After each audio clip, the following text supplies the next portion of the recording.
ఈ రోజు simple and tasty రెసిపీతో మీ ముందుకు వచ్చేసాను. అదే పచ్చిమిర్చి నిల్వ పచ్చడి అండి.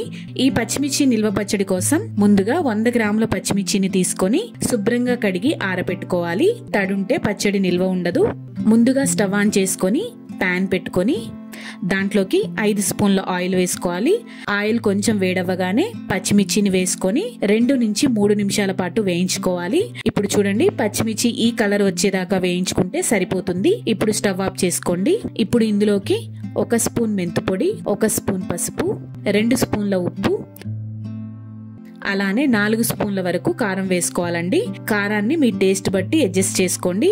ఎక్కువ తినే వాళ్ళైతే కొంచెం ఎక్కువ వేసుకోండి, తక్కువ తినే వాళ్ళైతే కొంచెం తక్కువగా వేసుకోండి.